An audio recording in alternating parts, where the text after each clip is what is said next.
Nous commençons ce premier journal d'information par la formation du gouvernement Netanyahou.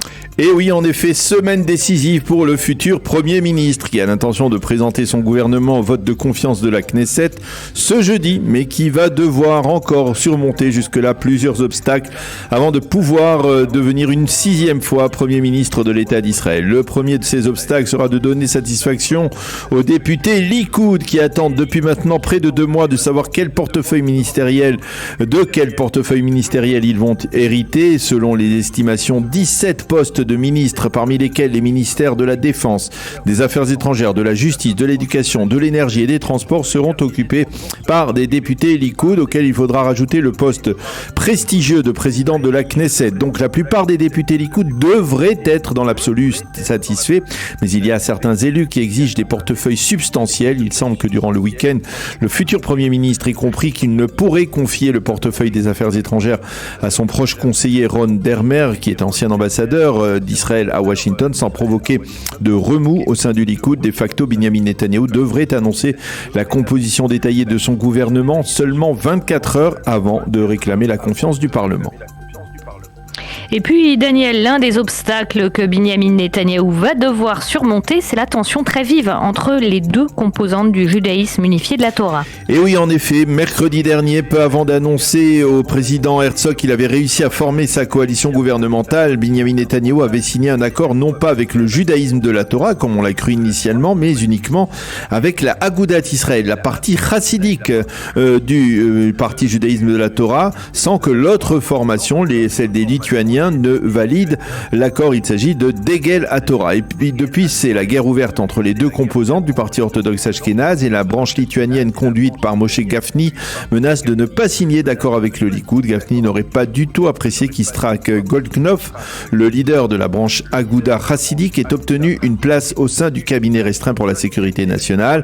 Au Likoud, on ne semble pas s'émouvoir, et l'on rappelle que sans les 3 députés lituaniens, donc du parti judaïsme de la Torah, le gouvernement aura tout de même une majorité de 61 députés.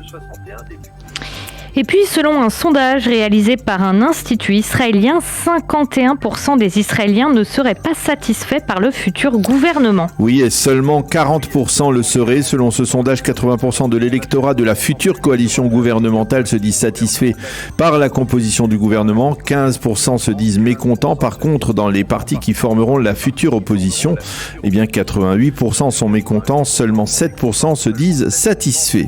Toujours selon les données recueillies, 40% des personnes interrogées affirment avoir bon espoir en ce gouvernement, tandis que 40 autres % affirment avoir peur de ce futur gouvernement.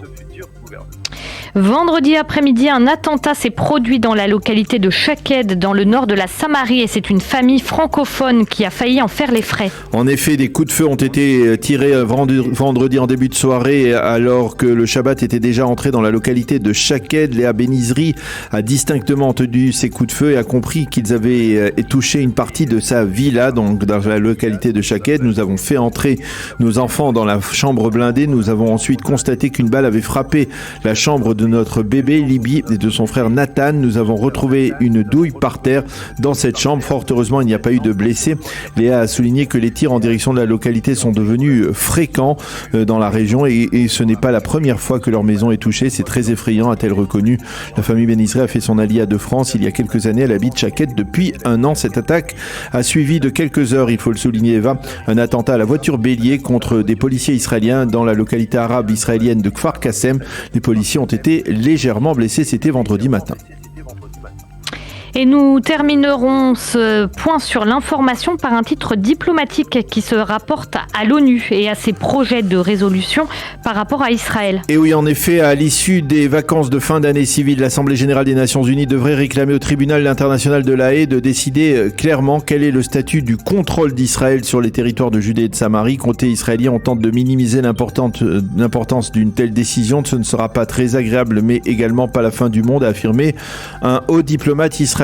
Par ailleurs, les pays pro-israéliens tentent une démarche visant à empêcher le retour du financement de l'UNRWA, l'agence des réfugiés palestiniens, par l'ONU. Les Israéliens et les Américains en particulier continuent à œuvrer afin d'empêcher ce financement de cette agence par l'ONU elle-même.